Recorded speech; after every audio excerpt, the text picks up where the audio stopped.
على 4 عقود فقط. لماذا يموت الأطفال في دولنا الإفريقية من الجوع ومن الحروب التي يتم إشعال نيرانها ويكون ضحاياها من of the Paris Summit for new Global Financing Pact with the participation of President Fattah al-Sisi.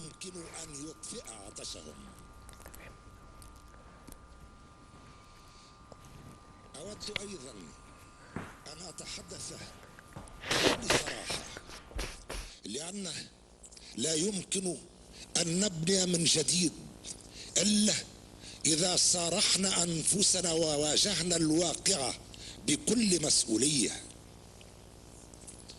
أود أن أقول: من الذي يتحمل مسؤولية الانحباس الحراري؟ هل أننا responsible for the house gas emissions? Are we responsible for that? Who's going to be responsible for the pandemics?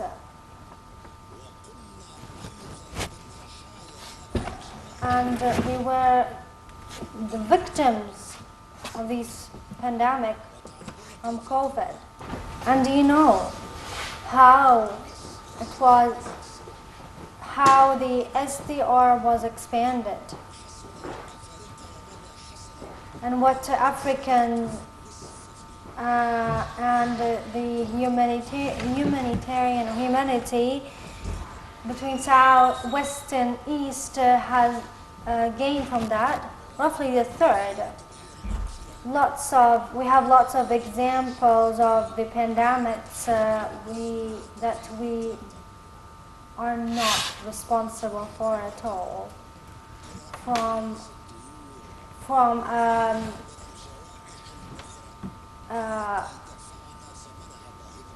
flus to other major diseases that we paid its cost largely, and you have the figures that of the loans that were paid to some country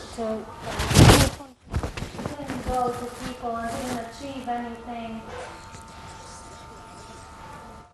وأنتم تعلمون من استولى عليها والأموال التي نهبت وتوجد في المصارف في الجزء الشمالي. And it is in the banks of the north of the world. So why it's not returned to our people? And then the dictatorial regimes were the mean that allow many countries to maintain their own interests against their people's interests. Ladies and gentlemen, we want to be your partners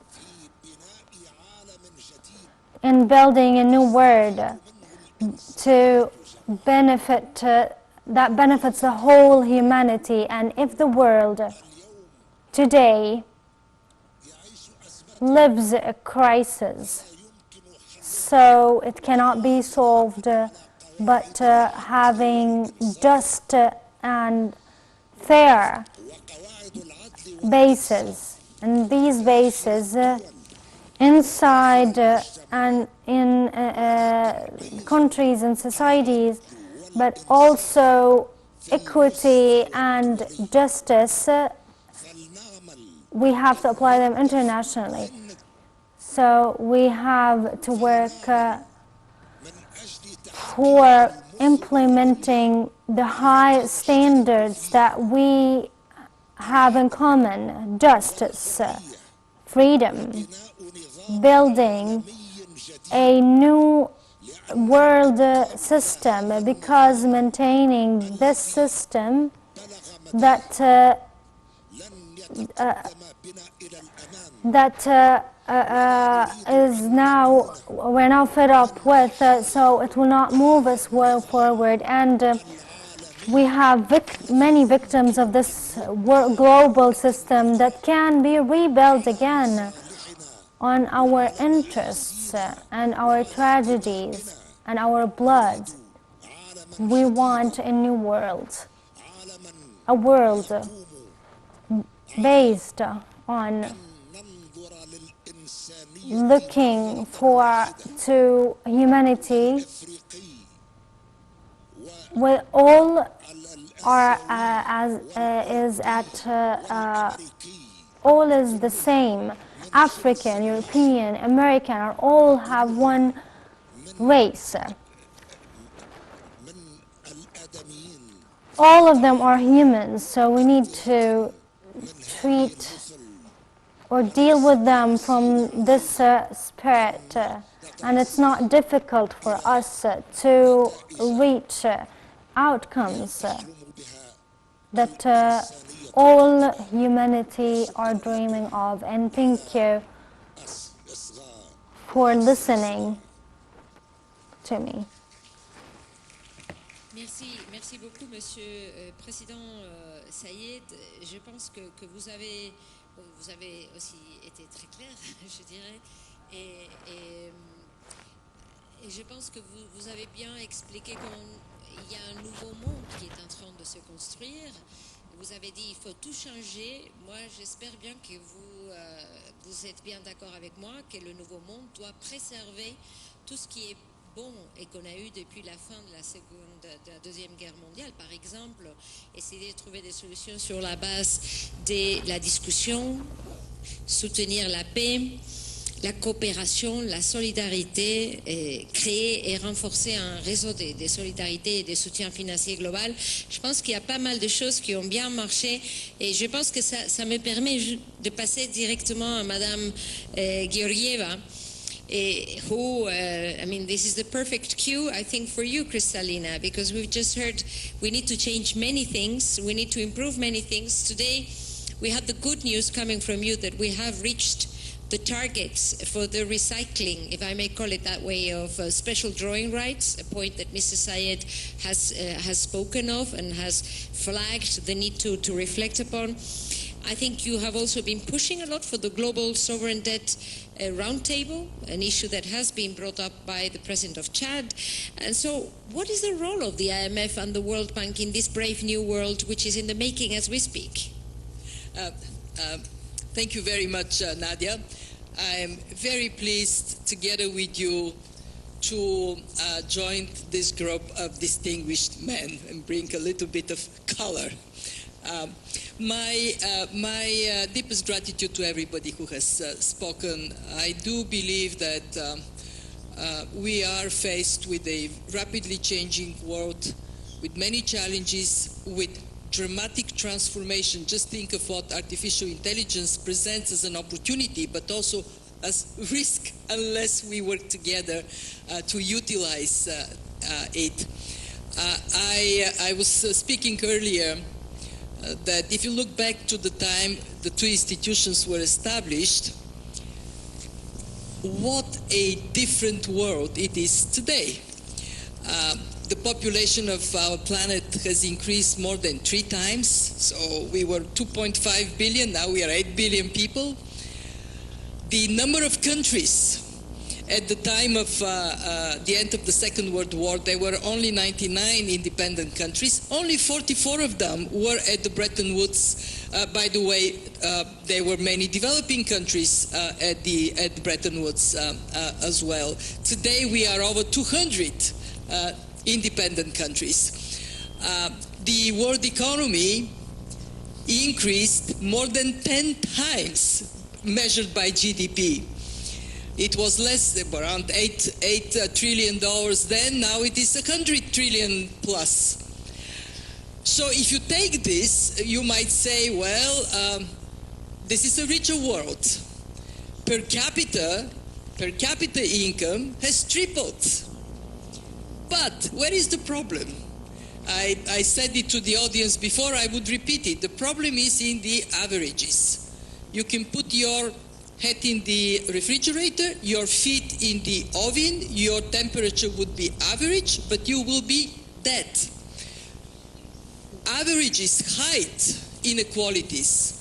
They hide behind them. There are people who have gotten very wealthy and people who are poor, and their numbers now are growing. So we do have to reflect that, yes, we are a richer world, but we are a more shock-prone world.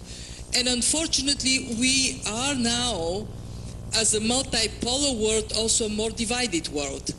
I am a head of institution that over these many decades had to transform many times. I have a very simple vision for what we do. We support policies, good policies for people. And we always have to strive to make sure that countries are getting stronger, that people are better off, and there is inclusiveness in how they develop. When I hear everybody saying we have to transform these institutions, I very much agree. I would like to see a better representation, and I would like us to all strive for that. President said, with all my respect, I'm saying this with deep respect, I would be careful not to throw the baby with the bathwater. Don't lose the institutions you have. Make them work harder, make them work better. Because it was much easier to have 44 to agree than it would be today to have 204 to agree. And maybe as we strive, maybe we can build new institutions, but between now and then, please help us to run those we have for the benefit of people, especially the most vulnerable in our societies. And I want to say two words about what we do in that regard. The first is on debt. Two things have happened that are dramatic. One, the burden of debt has gone up, especially because of COVID, when economies were in standstill. And it has become more expensive to service because interest rates have gone up. Two, the landscape of debt is much more confusing today. It used to be Paris Club members, they have a process, they agree. London Club, private sector, they agree. Now we don't have that. We have multiplicity of public and private sector lenders. So what does it mean for us at the IMF? It means, together with the World Bank, with the Indian presidency, bring this diverse group, the traditional creditors, the new creditors, the private sector, and bring them together with the debtor countries. So we have a roundtable, we call it Global Sovereign Debt Roundtable, with the objective to improve debt restructuring, make it faster. I am very hopeful we would get the wisdom when a country asks for debt restructuring to have debt stand still. You don't service your debt. If you need it to be restructured, it means you don't have money to pay. In other words, commonsensical improvements, and of course, accelerate. Every day that passes without resolution on debt, people suffer. And on debt restructuring, today we will talk about Zambia, which I think is a great case of celebration because it makes debt restructuring agile and effective, and I want to recognize that. Well, tonight we would be recognizing everybody, but to my dear brother, the President of Zambia, congratulations for you and for your bring as an example. Secondly, what we do at the IMF is to bring more resources faster at concessional terms. We have, during COVID, I'm proud to say, WHO announced pandemic. 1 week later, we disbursed our first emergency financing. And since then, we have financed 96 countries. When I started in the job, I never thought that it would be that a time of shock upon shock. And we have done the mobilization of SDRs. And I want to say to everybody on this stage, don't go poo-poo on the SDR allocation. Yes, 650 billion, Africa received 34 billion. Between 34 billion and zero, I go for 34 billion every day. And how did we create it? Because we have strong members that make it possible. If we don't have these strong members, there is no SDR allocation. And then I was the first to say, it is unfair. Countries that received SDRs don't need them. Why don't you lend it to us so we can lend it at concessional terms to you, to those who need it? And one day when I report to my grandchildren of what their grandmother has done in life, I will be proud to say, yes, I took, it is like in this story that you have a sleeping beauty and a prince comes, a kiss, and the beauty wakes up. This is what we did. These SDRs were a sleeping beauty, and actually Emmanuel Macron was the first prince with the kiss. But it was Nadia Calvino that delivered the first contribution. So, bravo, Nadia. Yes.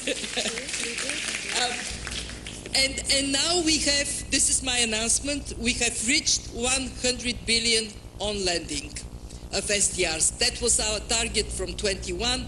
We have achieved that target, and 60 billion of those are already in the fund working for countries. We have delivered to 7 countries RST.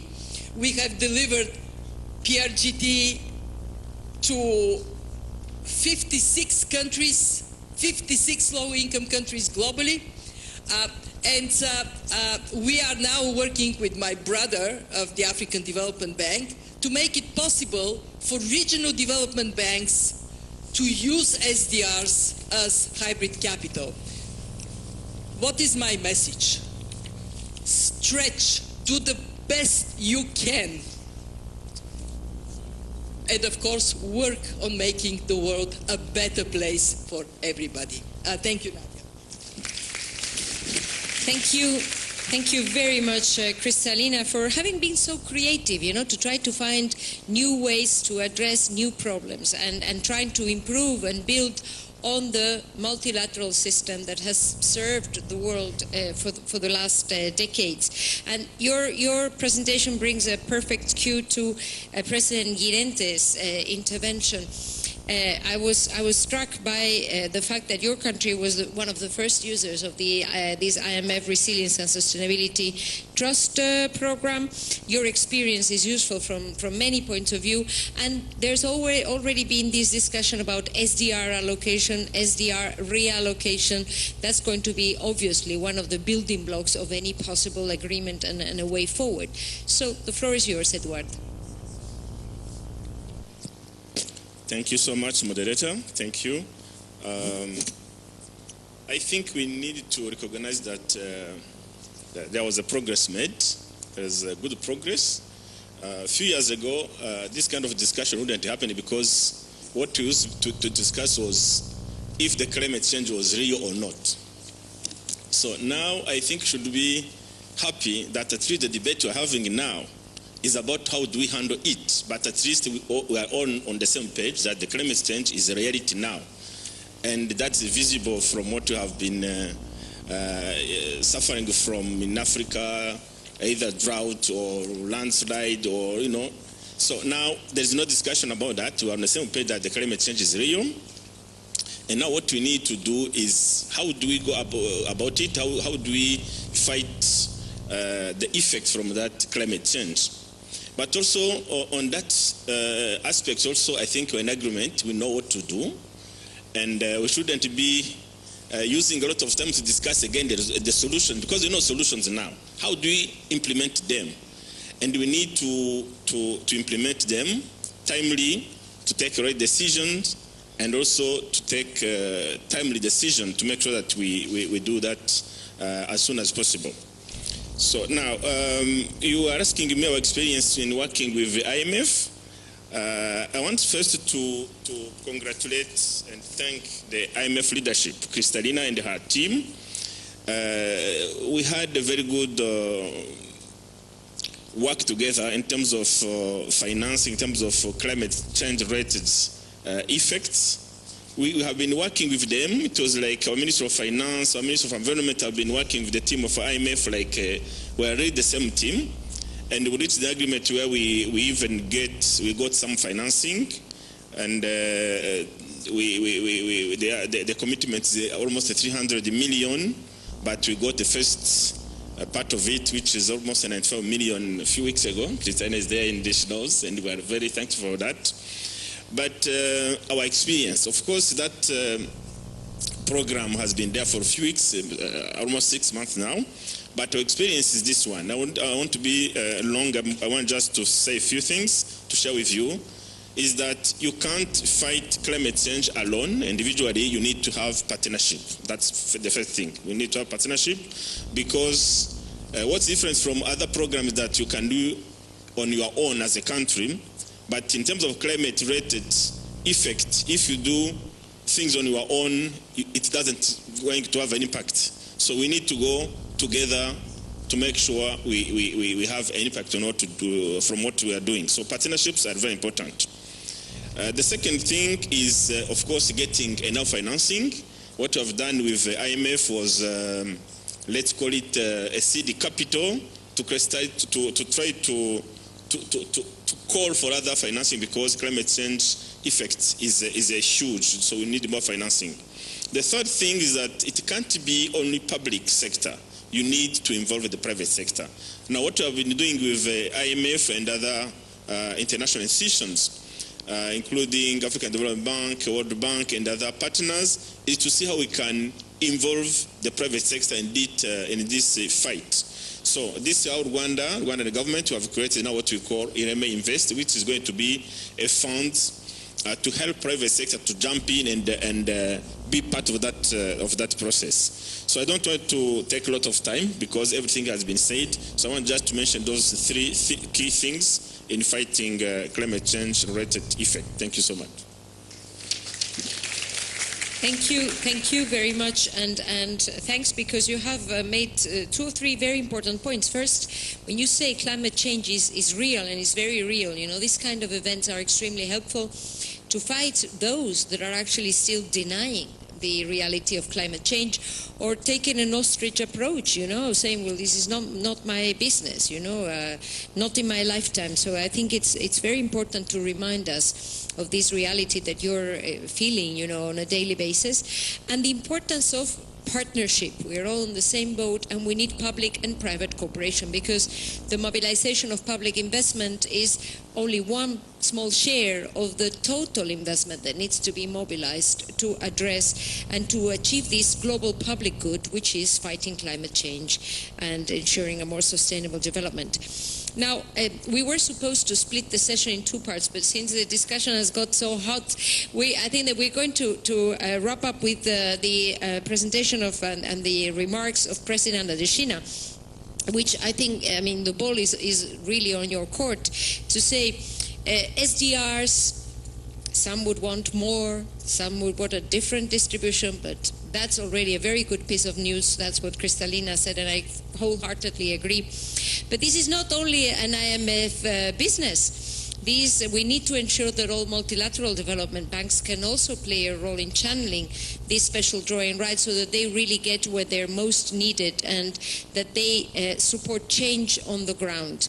So what is your proposal? You know, how do you see the role of the multilateral network of institutions, and how can we help this new reality, this new world, be developed in a manner which is fair and supports the most vulnerable?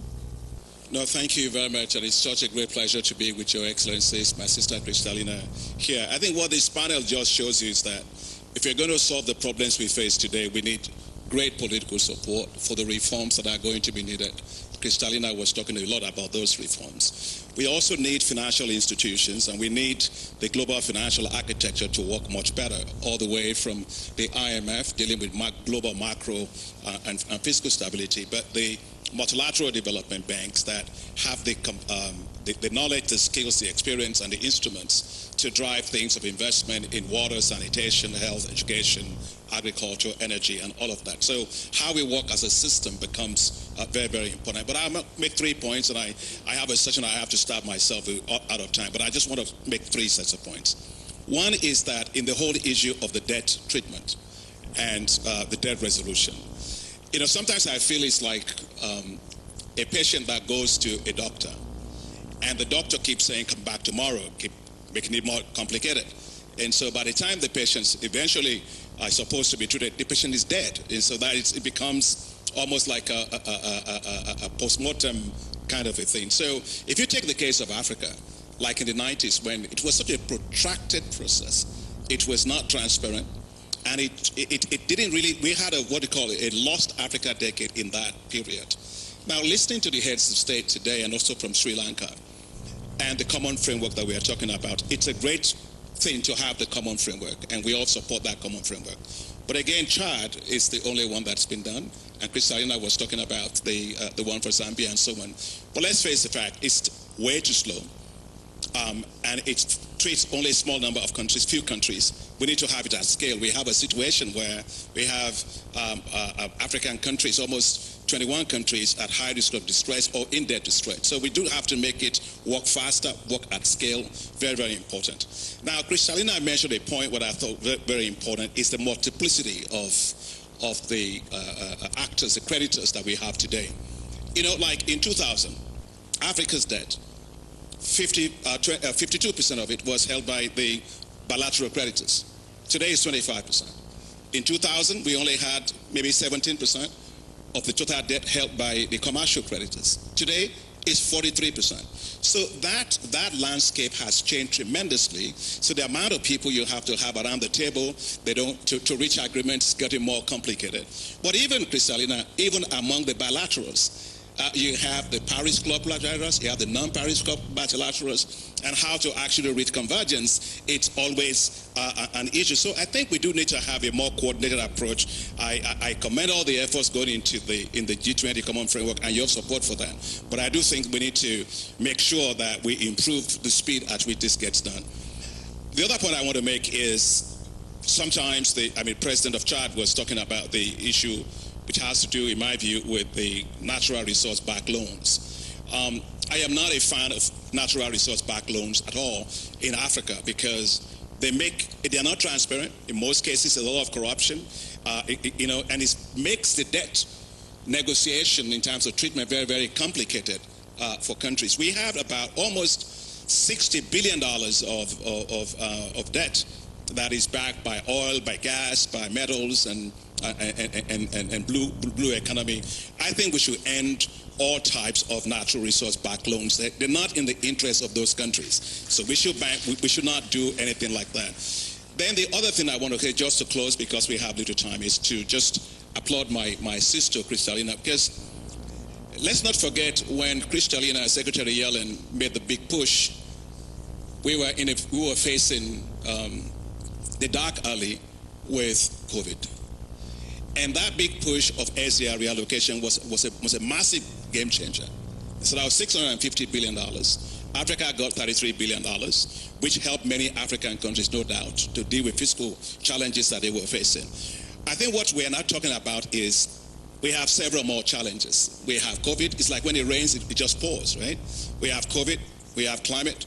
Now we have also the conflict issues, rising inflation, debt, and all of this. So therefore, we need more resources than ever before. We heard from Secretary General this morning about that. So the proposal that we have is actually complementary to what my sister Kristalina is doing. I want to thank you, Kristalina, for both your leadership on the PRGT and also the PRST, but also in the conversation we're having with you on how we might be able to have access to the SDRs. And why is this very important for the MDBs? First is that the MDBs are leveraging machines. They can leverage the SDRs 3 to 4 to 5 times. So that's leverage is very, very important to have. The second challenge that we've been having, Kristalina and I have talked about this, and she's helped us a lot, is how do we make sure that even if we get that, it satisfies the reserve asset quality issue, which is a technical issue. And I want to thank the staff at the IMF for really helping us on this. So we've been working together with the Inter-American Development Bank on this framework. And what that framework essentially does is address the issue of reserve asset quality, but also the liquidity issue, but also the credit quality issue for the SDRs. So what we've done, I'll propose, let me say, and we've discussed with IMF, is to create a liquidity facility, a liquidity support agreement, in which those that give SDRs will put in 25% of their SDRs that, and if they face balance of payment issues, then they can get some of it to be able to deal with that. And in most cases, anyway, all the countries we are going to be dealing with are not likely going to have balance of payment issues. Now, we ran into another challenge, which is we wanted more support from Europe.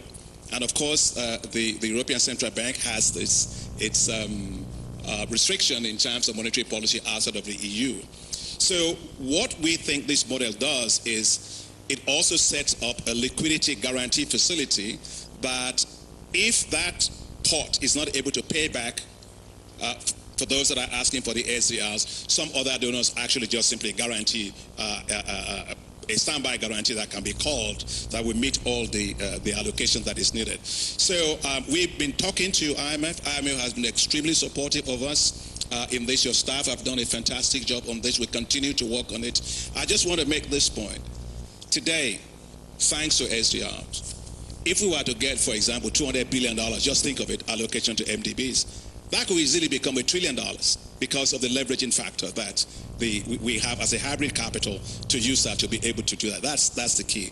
And I've always joked with my sister, Kristalina, about the SDR, that it's called special drawing rights. But if we are able to have hybrid capital and use it and advance Kristalina, all the things that you and I care about, we all care about, health, education, and so on. Maybe we might consider even changing the name of that SDR to supporting development revitalization. It's a different way of SDR, but it works also for us. Thank you very much. Thank you. Thank you very much. I'm really sorry that we ran out of time, and so because we could be now doing another round, and I have 2 or 3 ideas to push back to you and to go on bouncing. But I think I want to thank you because this has been, I think, a very productive exchange. I am grateful, not only as Vice President of Spain, but also as Chair of the IMFC, because in the run-up to Marrakesh, as we prepare the annual meetings, all these ideas and experiences are going to be feeding into our decisions, and I hope they also bring determination on the side of all partners to find real solutions and to act now. And 3 final reflections from my side. I was struck by the number of countries that have got support from the IMF, 97.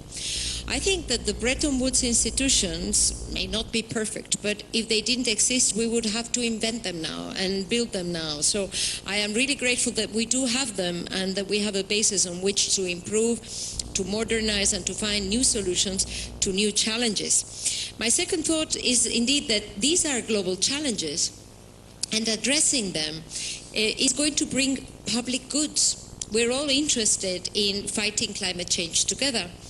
We're also interested in fighting poverty together, because this is going to bring to all of us financial stability, economic and political stability and security throughout the world. And this brings me to my third point. It's a no-brainer, that we should all work together to reinforce our global safety net and our multilateral financial framework and provide stronger support to most vulnerable countries. I think this is win-win from a double point of view. From the point of view of our hearts and from the point of view of our heads. So I hope that these both instruments and parts of our body are working together to find real solutions in the coming hours, in the coming months, and that by the end of the year we have a framework in place which is fit for purpose. I close on this idea. Join me in thanking our distinguished panel today.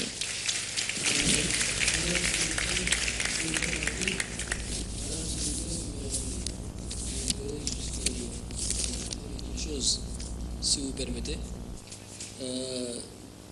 je crois que nous sommes ici à Paris pour un nouveau départ. pour un nouveau départ et pour un monde juste.